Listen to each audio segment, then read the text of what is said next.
حي على الفلاح.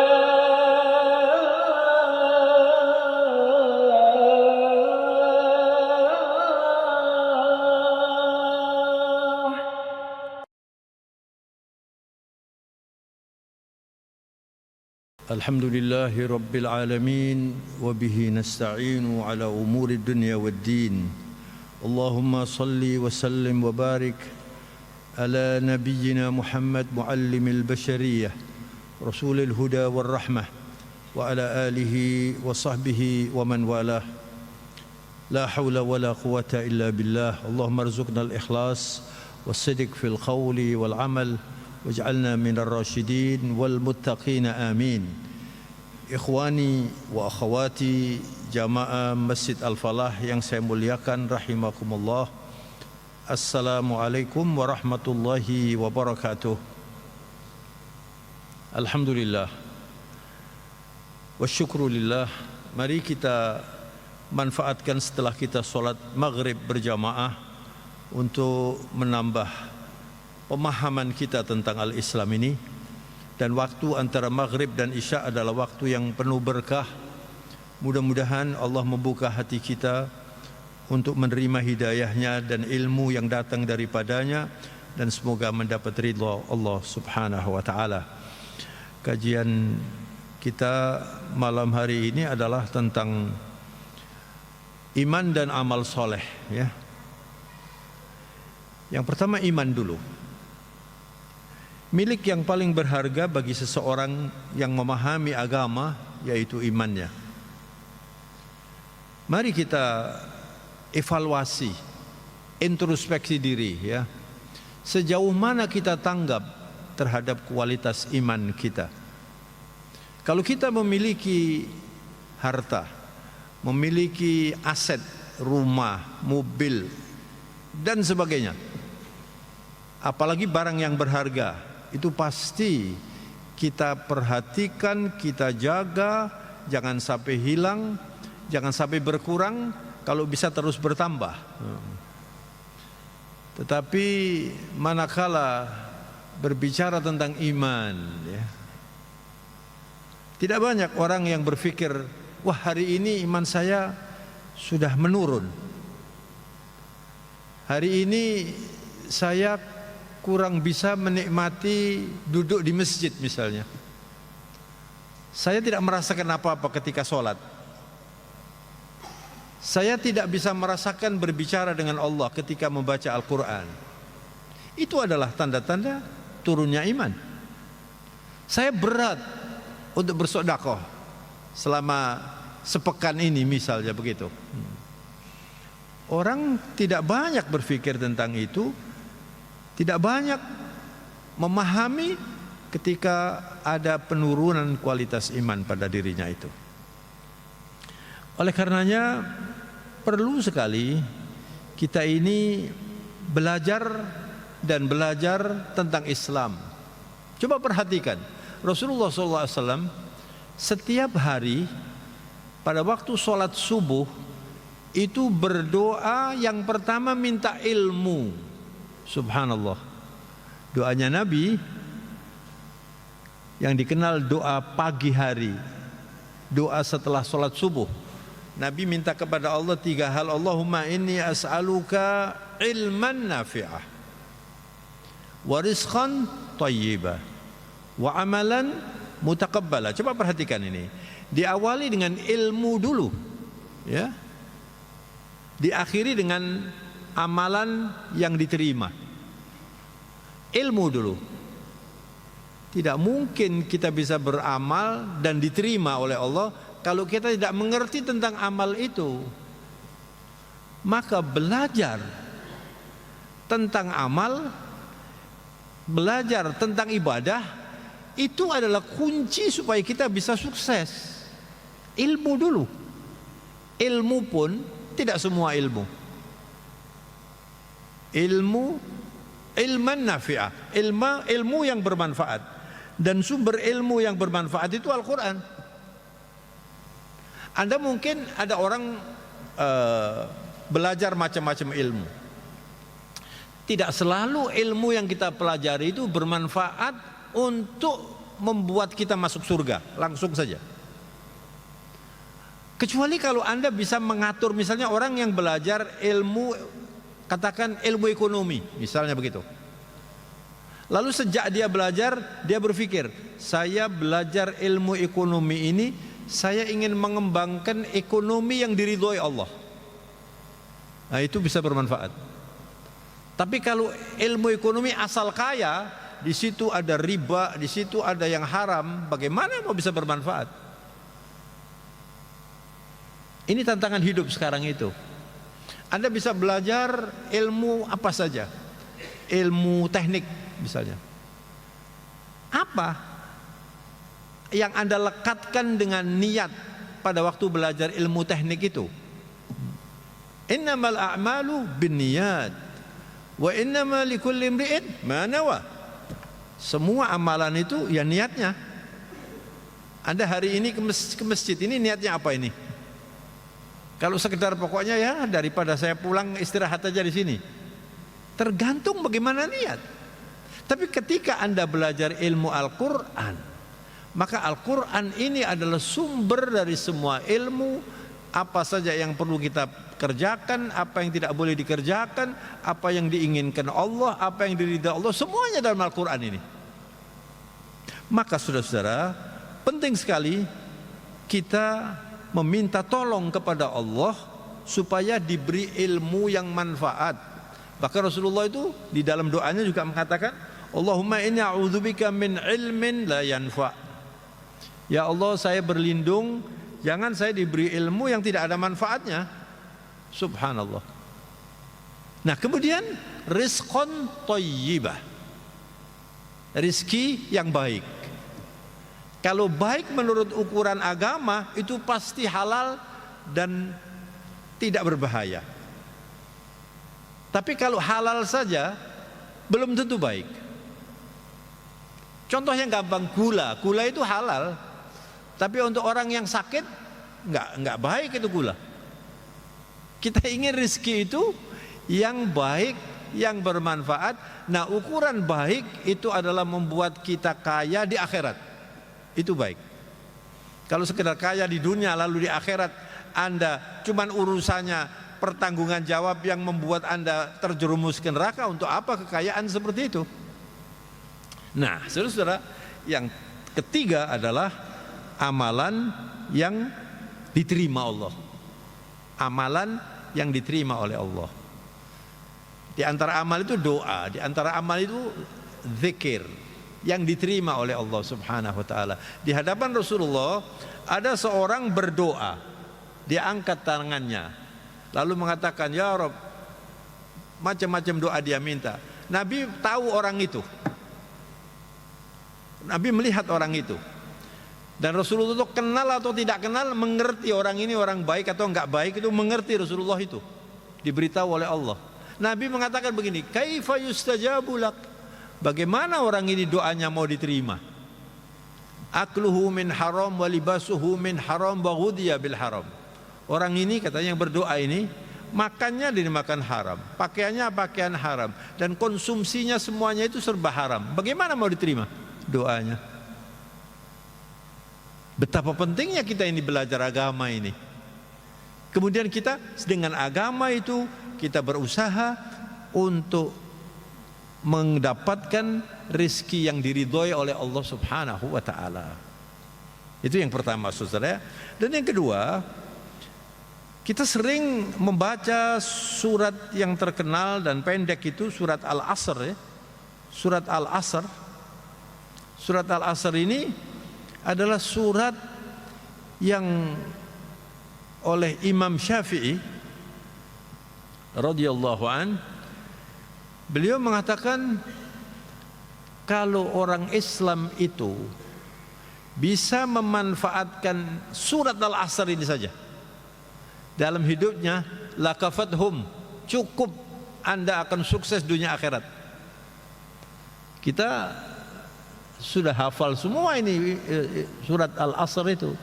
Ketika surat ini turun, para sahabat diajari oleh Rasulullah surat Al-Asr, dan mereka setiap bertemu kemudian berpisah tidak berpisah kecuali membaca surat Al-Asr dulu.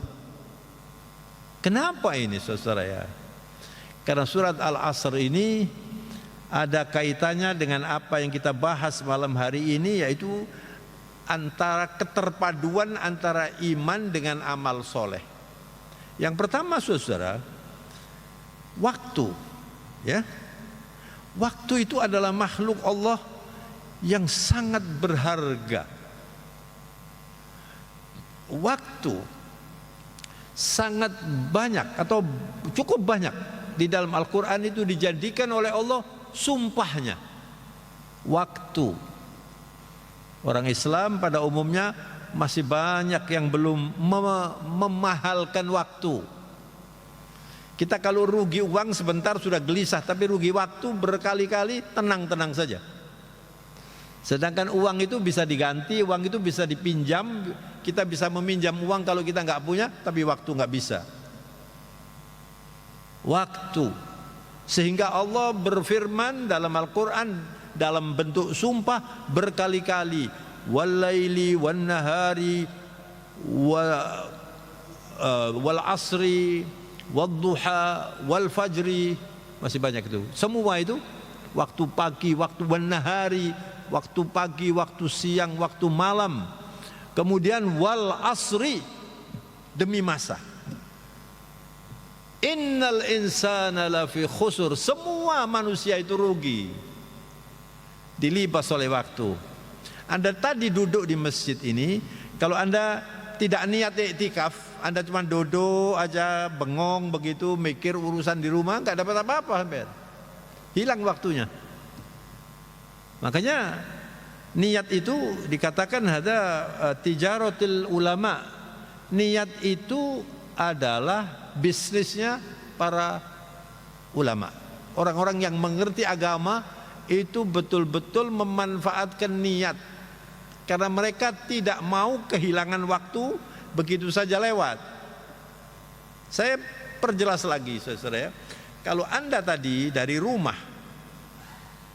itu kemari karena kebetulan Anda beli sesuatu di situ, kemudian ya sudah maghrib saya mampir saja sholat. Mampir di sini barangkali saya mau sholat, itu ya. Ya Anda dapatnya sesuai dengan niat itu.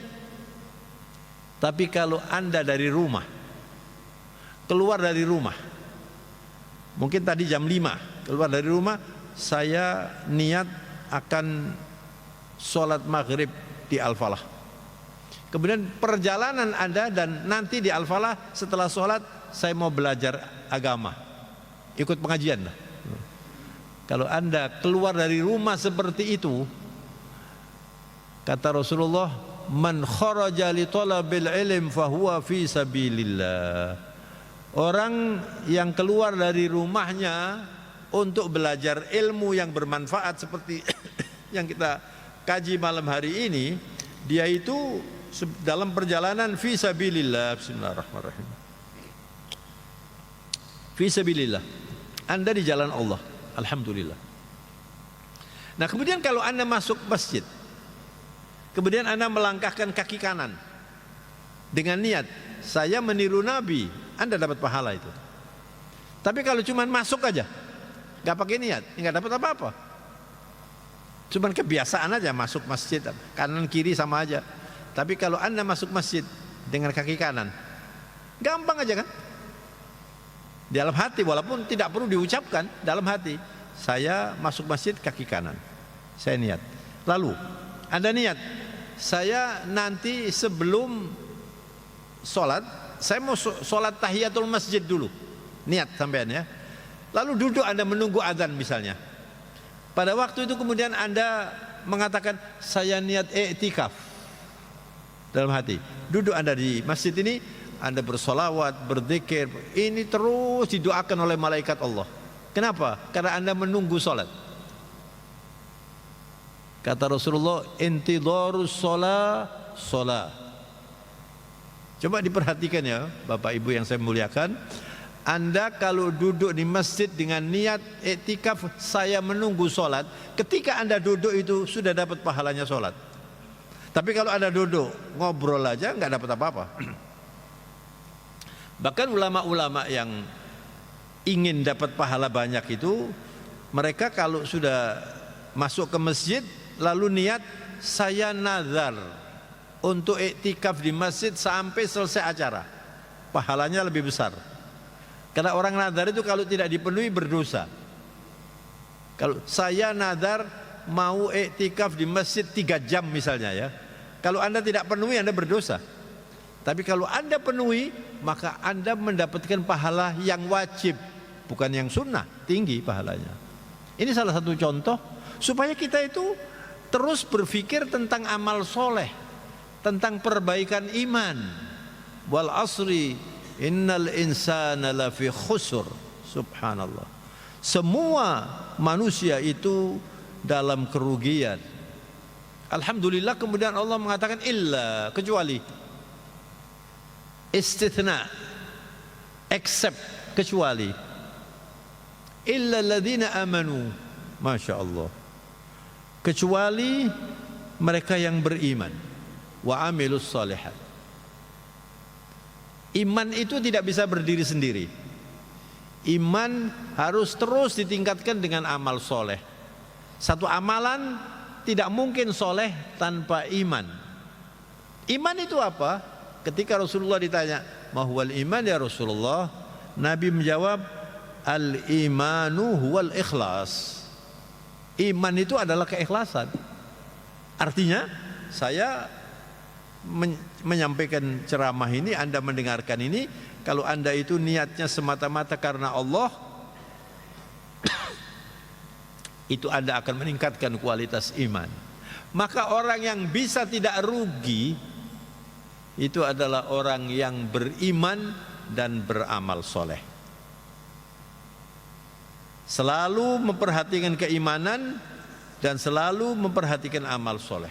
Masya Allah. Illal ladzina amanu wa amilus solihat. Nah, kalau iman dan amal ini terus digarap, ditingkatkan, ya, beramal soleh, lalu akan menjadi sempurna, ya, dengan bersabar dan berdakwah, memberi nasihat. Illal ladzina amanu wa amilus solihati wa tawasaw bil haqq wa tawasaw bis sabr. Jadi tidak cukup Anda itu pokoknya yang penting saya sudah beramal, orang lain ya sudahlah. Enggak cukup. Ajak orang lain. Keluarga diajak, teman diajak. Jadi para ulama menyimpulkan dari ayat ini, ya, ini adalah kewajiban berdakwah bagi setiap individu muslim. Sehingga Rasulullah dalam hadis mengatakan, balighu anni walau ayah. Sampaikan apa yang Anda ketahui dari saya, kata Rasulullah, walaupun satu ayat saja. Jadi setiap orang itu sebetulnya punya kewajiban untuk berdakwah. Adapun para ulama yang menggali ilmu ini fardu kifayah. Yang fardu ain itu setiap individu. Dan Anda tidak mungkin bisa memberi nasihat, Anda tidak mungkin bisa sabar kecuali beriman. Dan iman itu juga yang membuat orang bisa sabar. Wa tawasaw bil haqqi wa tawasaw bis sabr. Nah, iman itu adalah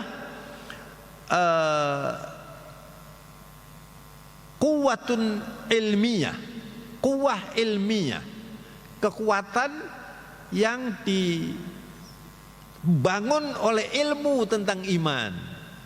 Anda sekarang ini belajar ini bisa menabung kekuatan ilmiah supaya iman itu semakin hari semakin kuat.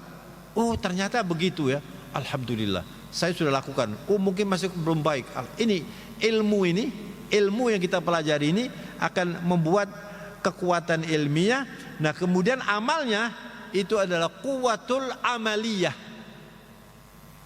Jadi kalau Anda sudah punya ilmunya, maka Anda akan mudah sekali untuk menguatkan ibadah amaliyah itu. Kenapa tidak semua orang senang bersodakoh misalnya? Salah satu sebabnya adalah mungkin dia tidak mengerti bahwa sodakoh itu menguntungkan. Anda kalau bersodakoh itu jangan Anda berpikir kurangnya uang. Justru bersodakoh itu akan menambah uang Anda, akan menambah rezeki Anda. Kalau orang sudah punya iman, kuat imannya, yakin ya, dia akan bersodakoh sering, banyak bersodakoh. Jadi orang-orang kikir itu kasihan sebetulnya. Apalagi orang-orang kaya yang kikir, kasihan. Untuk apa kekayaan? Kalau ditumpuk, apalagi kalau tidak mengeluarkan zakat, habis. Mengeluarkan zakat saja belum istimewa. Kalau ada orang mengeluarkan zakat, itu bukan orang hebat, yaitu orang Islam namanya. Sedangkan zakat saja belum tentu dipenuhi. Saya kemarin hari Jumat itu menghadiri undangan Majelis Ulama, pertemuan tahunan mereka yang bertugas di Dewan Syariah. Saya mewakili Yayasan Dana Sosial Al-Falah. Saya tercengang ketika salah satu dari pimpinan Majelis Ulama dan juga Basnas itu mengatakan bahwa potensi zakat itu kalau saya tidak salah 237 triliun. 237 triliun umat Islam yang bisa mengeluarkan zakat itu kalau dihitung betul segitu kira-kira kurang lebihnya. Yang sudah terkumpul itu belum sampai 10. Coba bayangkan. Sedangkan saudara, zakat ini kan kewajiban. Bagaimana orang Islam kok begitu gandrung untuk haji sementara zakatnya kok tidak ada yang antri zakat? Haji kan banyak antri tuh. Zakat ini kok tidak optimal. Sedangkan rukun Islam itu 5. Nah ini kasihannya orang kaya yang tidak mengeluarkan zakat ini, walaupun dia sudah haji, sudah puasa, sudah sholat, bisa nggak lulus ini karena rukun yang ketiga tidak dipenuhi. Syahadat, sholat, zakat dulu, baru puasa, baru haji kan. Kalau haji orang berlomba itu orang-orang kaya. Tapi ketika berbicara tentang zakat nanti dulu yang pasti belum optimal. Nah kenapa ini? Lagi-lagi iman. Kenapa imannya tidak baik? Ilmu. Makanya orang akan bisa selamat berdasarkan surat Al-Asr itu kalau kita ini terus belajar tentang iman, memperbaiki tentang iman, berdoa, Allahumma inni as'aluka imanan shadiqa. Ya Allah, berilah kami ini iman yang benar-benar berkualitas, bukan hanya sekedar namanya saja beriman tapi perilakunya tidak imani. Nah itu tadi, jadi iman yang bisa selamat dari bahaya dilahap oleh waktu ini, yang pertama beriman dan beramal soleh. Kalau Anda itu imannya kuat, dibangun oleh ilmu tentang Islam yang kuat dan terus dipelihara, lalu diperbaiki terus dengan tidak hanya mengerjakan yang wajib. Misalnya sholat. Kalau Anda sudah sholat wajib, kemudian Anda sehat, tidak ada alasan untuk tidak sholat sunnah, jangan meninggalkan sholat sunnah, rugi Anda. Sholat wajib dikerjakan, sholat sunnah juga dikerjakan. Bahkan kalau kita berbicara tentang harta, orang-orang yang mengerti agama ya, itu bukan hanya mengeluarkan zakat. Setelah mengeluarkan zakat, dia masih mengeluarkan sodako, mengeluarkan infak, berlomba dalam memanfaatkan hartanya itu. Itu adalah buah dari ilmu yang membuat dia semakin beriman kepada Allah Subhanahu wa taala. Nah, kalau kita ini sudah bisa meningkatkan kualitas iman, kemudian terus kita jaga imannya, insya Allah amal solehnya juga akan semakin kuat nanti. Nah kalau sudah amal soleh dan iman ini antara hidayah dan amal ini kemudian terus diperkuat dengan tidak hanya sekedar pengetahuan tapi diamalkan ya, nanti Anda semakin bertakwa.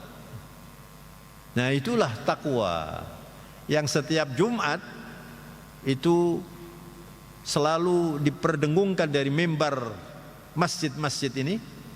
Saya sudah hampir 40 tahun di atas mimbar ini. Subhanallah. Dan selalu kalau Jumat mengumandangkan takwa. Itu wajib hukumnya. Apa takwa itu? Takwa adalah perpaduan antara iman dan amal soleh yang kemudian diperkuat lagi dengan mengajak orang lain supaya mengerjakan amal soleh, dan sabar itu terus kemudian menjadi terakumulasi, lalu orangnya menjadi al-muttaqi, dan orang muttaqi itulah orang yang paling terhormat di sisi Allah Subhanahu wa taala. Inna akramakum indallahi atqakum. Ketika Rasulullah sallallahu alaihi wasallam membuka kota Mekah, saudara, satu cerita yang sangat populer, Rasulullah membersihkan Ka'bah itu dari semua relief syirik, ya. Mungkin ada patung, ada berhala macam-macam pada waktu itu, semuanya dibersihkan oleh Rasulullah dan para sahabat dengan semboyan ja'al haqq wa zahaqal batil innal batila kana zahuqa. Telah datang kebenaran dan hancurlah yang batil, karena sifat dari kebatilan itu pasti hancur. Bersihlah Ka'bah itu, saudara, ya. Bersih Ka'bah. Kemudian Rasulullah SAW memberi contoh kepada dunia. Orang yang diperintahkan oleh Nabi untuk naik di atas Ka'bah menyuarakan adzan yang pertama setelah Ka'bah itu dikuasai oleh orang musyrikin, kemudian dibersihkan semua bentuk kesyirikan, yang diperintahkan adalah Bilal ibnu Rabah. Siapa Bilal itu? Bilal itu adalah orang kulit hitam yang kemudian menjadi mulia karena Islam. Bilal itu adalah orang yang disiksa oleh pembesar-pembesar musyrikin Mekah, dihinakan, ya, ketika dia masuk Islam. Tapi Bilal itu adalah orang yang suaranya sudah didengar oleh Rasulullah di surga ketika Mi'raj. Coba bayangkan. Inilah Islam, saudara-saudara, ya. Saya pernah beberapa tahun yang lalu, bismillahirrahmanirrahim, kebetulan saya dengan teman mengantarkan anaknya untuk sekolah di Amerika, di salah satu universitas di Amerika namanya Wisconsin University. Berapa 30 tahun yang lalu kira-kira, hampir 30 tahun yang lalu, saya masih ingat. Pada waktu itu di Amerika terjadi clash antara kulit hitam dan kulit putih. Sering itu terjadi begitu. Subhanallah, saya berkenalan dengan mahasiswa-mahasiswa macam-macam dari Mesir, dari Turki, dari Indonesia, macam-macam yang ada di sana itu. Lalu pada waktu itu salat Jumat saya diminta untuk khutbah Jumat di Wisconsin University. Entah bagaimana saya mengatakan, ya bismillah, sudah saya khutbah. Dan pada waktu itu terjadi clash antara kulit hitam dan kulit putih, terjadi bentrok di mana-mana. Ya, kan rasis di sana itu sampai hari ini ya masih belum bersih. Lalu saya membawakan cerita itu. Saya bilang Amerika ini atau di mana saja di dunia ini, kalau akan menghilangkan rasisme, orang menghina antara satu dengan yang lain, harus pakai Islam. Contohnya adalah Rasulullah SAW. Bagaimana seorang budak belian yang dijual belikan, kemudian disiksa, kemudian dimerdekakan oleh sahabat Rasulullah yang bernama Abu Bakar As-Siddiq, menjadi orang yang sangat mulia. Tidak mungkin kecuali dengan Islam. Itu saudara-saudara. Dan ketika Rasulullah SAW memerintahkan Bilal bin Rabah naik di atas Ka'bah, lalu mengumandangkan adzan, orang-orang musyrikin yang ditawan mengatakan Muhammad seperti tidak ada orang lain saja. Itu gagak hitam itu diperintahkan untuk naik di atas Ka'bah. Turun ayat, saudara. Allah yang menjawab, ayyuhan nas, inna khalaqnakum min dzakarin wa untha wa ja'alnakum syu'uban wa qabaila lita'arafu inna akramakum indallahi atqakum. Manusia dipanggil semua oleh Allah. Hei manusia, Allah menciptakan manusia ini berkabilah, berbangsa-bangsa, macam-macam ragamnya. Kalau anak naik haji, anak lihat itu ciptaan Allah bagaimana. Manusia yang kulit hitam, kulit putih, yang pendek, yang tinggi, yang besar badannya, yang kecil, yang tampan, yang tidak tampan, semuanya itu makhluk Allah. Lalu ujungnya Allah mengatakan, inna akramakum indallahi atqakum. Di antara kalian itu yang paling mulia adalah yang paling bertakwa. Siapa mereka itu? Mereka adalah orang yang menghimpun iman dengan amal soleh dan menjaga imannya dengan terus beramal soleh, lalu menjadi orang yang bertakwa. Nah, pada ujungnya nanti kalau itu kemudian diupayakan sampai akhir hayatnya, menjadi aulia Allah, kekasih Allah. Dan saya tutup dengan ayat di dalam surat Yunus. Anda lihat nanti di rumah, surat Yunus ayat 62 sampai 63. Allah mengumumkan, ala inna awliya Allah la khawfun alaihim wa la hum yahzanun. Siapa mereka itu? Alladzina amanu wa kanu yattaqun. Subhanallah. Sesungguhnya waliullah. Siapa waliullah itu? Orang yang dekat dengan Allah, Allah dekat dengan mereka, mereka cinta kepada Allah dan Allah cinta kepada aulia itu. Bahkan kalau ada orang mengganggu aulia Allah, mengganggu para ulama, ulama itu adalah orang yang seyogyanya dekat dengan Allah. Man adali waliyan faqad adantuhu bil harb, kata Allah. Siapa yang mengganggu saya dengan mengganggu aulia Allah, itu saya umumkan bahwa saya perang dengan mereka itu. Ancaman perang dengan Allah itu cuma dua saja. Orang yang mengganggu aulia Allah, termasuk juga para ulama, kalau dibenci, karena mereka itu ulama itu warathatul anbiya.